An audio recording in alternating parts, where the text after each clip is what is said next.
L'édition 80 du rallye de Monte-Carlo a commencé par une grande parade. Un véritable ballet sur glace avec les exhibitions d'une vingtaine de pilotes de notoriété considérés comme les meilleurs du monde.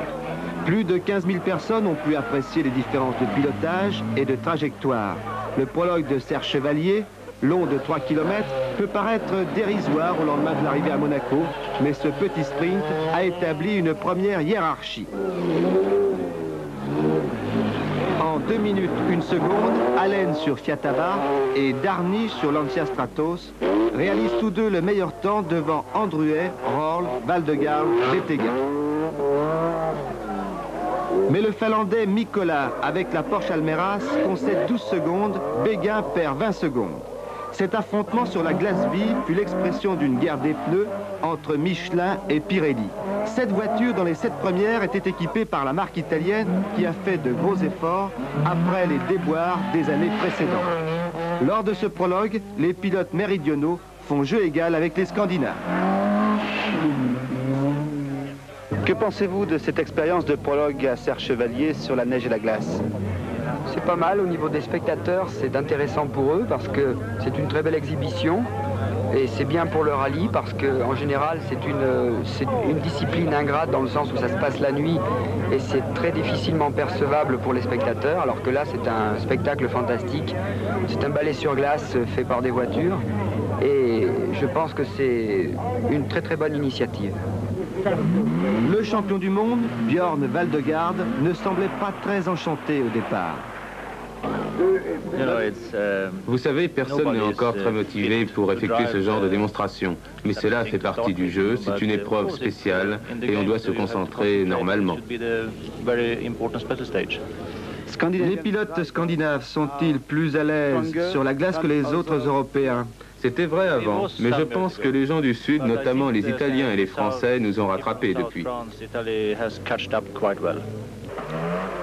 Lors du parcours de classement, le rallye perd déjà 2 favoris. Le leader, le Finlandais Marco Alén sur Fiat, et le Français Guy Fréquelin sur Talbot, victimes tous deux de sortie de route. Après quelques heures de repos en principauté, c'est lundi soir le départ du parcours commun, véritable plat de résistance du rallye de Monte-Carlo. En Ardèche, en Dauphiné, dans les Alpes du Sud, partout c'est la foule, c'est le grand rassemblement des passionnés de sport automobile.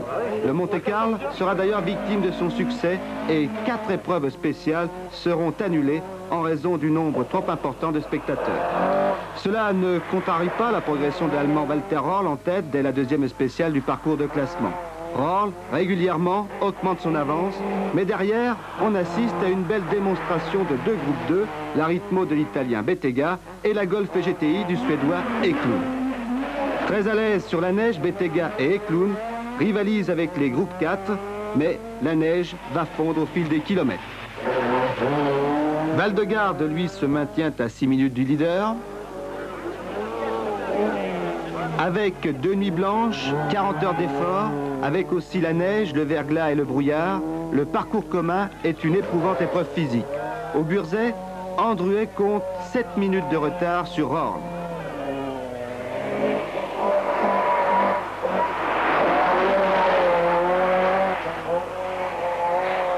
Tout comme Bernard Darniche, dont l'état de santé s'est aggravé.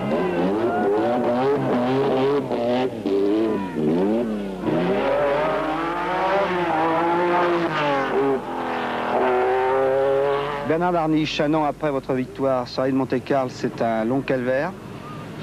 Oui, c'est le moins qu'on puisse dire. J'ai vraiment mal partout, j'ai mal au dessus, j'ai mal dans l'estomac à force de prendre des médicaments pour la gorge et puis la grippe, enfin je sais pas ce que c'est. Ça va pas du tout.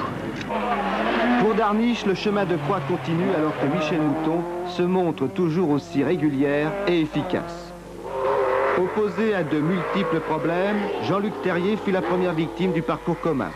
Anou Mikkola doit également renoncer, arbre de roue cassé. Quant à Jean-Louis Clar, il continue à monopoliser la première place du groupe 1 avec les mêmes motivations.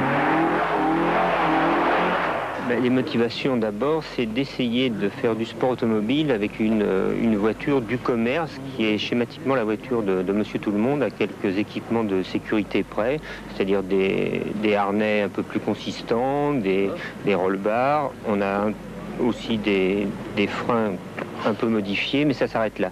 Tout le reste, c'est quasiment la voiture qui peut rouler tous les jours. Et par conséquent, c'est très intéressant de se comparer avec ce type de voiture à des voitures plus sophistiquées qui sont construites uniquement pour faire de la compétition, qui sont incapables de se déplacer en dehors de la compétition. Clar, intouchable en groupe 1, tout comme Copier en grand tourisme, tous deux ne seront jamais inquiétés. En revanche, plus de difficultés pour Sabi et pour Vatainen qui va avoir un premier avertissement. Il sera ensuite victime d'une sortie de route fatale dans la prochaine spéciale.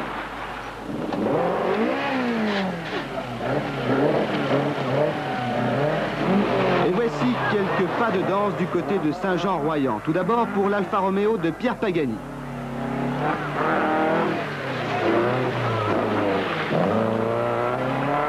Même scénario, même rythme pour la Porsche d'Alain Copier.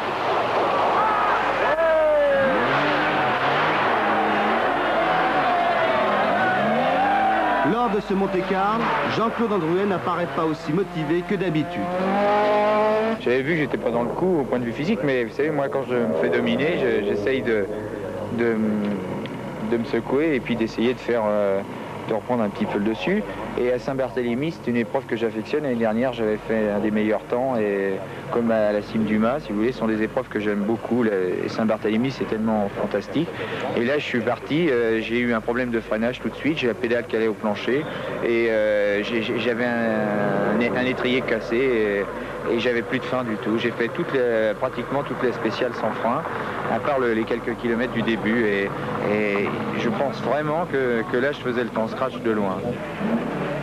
Dans la dernière partie du parcours commun, on retrouve la neige.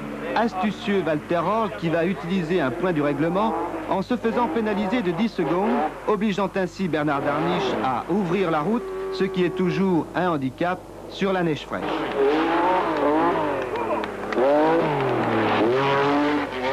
Au retour à Monaco, Röhrl a 9 minutes d'avance sur la Golf des Clowns, alors qu'un autre Suédois, Kulang sur Opel Ascona, est apparu en 3e position à 10 minutes. 4e Valdegarde, 5e Darniche à 13-14, Androuet 7e à 15 minutes. Le rallye est-il joué avant la dernière nuit du complémentaire? Je pense qu'il est joué, oui. Alors, si, je pense qu'il est joué parce que maintenant, il n'y a plus d'épreuves qui puissent faire les décisions comme ici avec des surprises, si vous voulez. Le parcours final, on sait très bien, ça c'est sans surprise, on sait très bien ce qui s'y passe. Et puis, ce ne sont pas des épreuves avec des grandes courbes comme ici où le cœur joue. Non, c'est pas du tout pareil. Dans la descente du Turini, Androuet sera victime de 2 sorties de route avant d'être mis hors course. Dans le complémentaire, 2 spéciales seront annulées et Bernard Darniche va réaliser 7 temps scratch sur les 8 épreuves disputées. Comme l'an passé, on assiste au retour de Darniche, mais Röhrl paraît bien intouchable, surtout qu'il se maintient avec le même rythme. Le choix des pneus aura été souvent déterminant. Walter Röhrl sur Fiat 131 remporte le rallye de Monte-Carlo devant Darniche sur Lancia Stratos à 10 minutes, 3e Valdegarde sur Fiat, 4e Kulang sur Opel, 5e Eklund sur Golf Volkswagen et premier des groupes 2, 6e Bettega.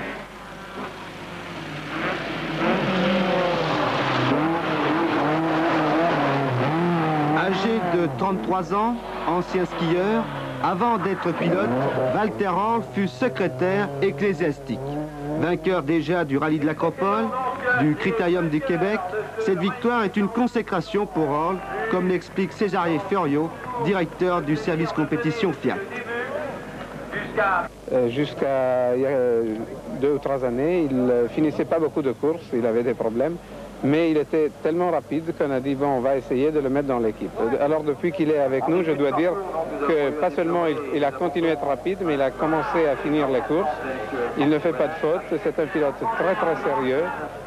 C'est un athlète formidable au point de vue physique.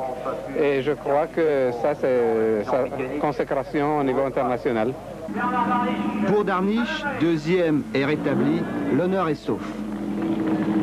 Je me suis retrouvé dans la dernière nuit avec une forme, disons, qui allait en s'améliorant de plus en plus. Et tout ce que je regrette, c'est qu'il n'y ait pas une nuit suivante, parce que je pense que là, on pourrait quand même renverser pas mal les choses. À un moment donné, avez-vous cru à la victoire finale?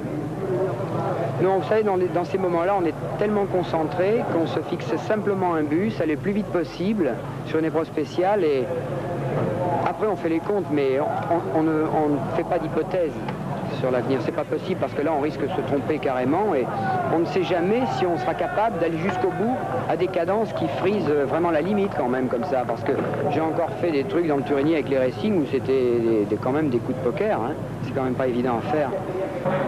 Aussi brillante que souriante, Michèle Mouton se classe honorablement 7e. Qu'est-ce qui fut le plus difficile dans cette édition 80? Ça a été incontestable.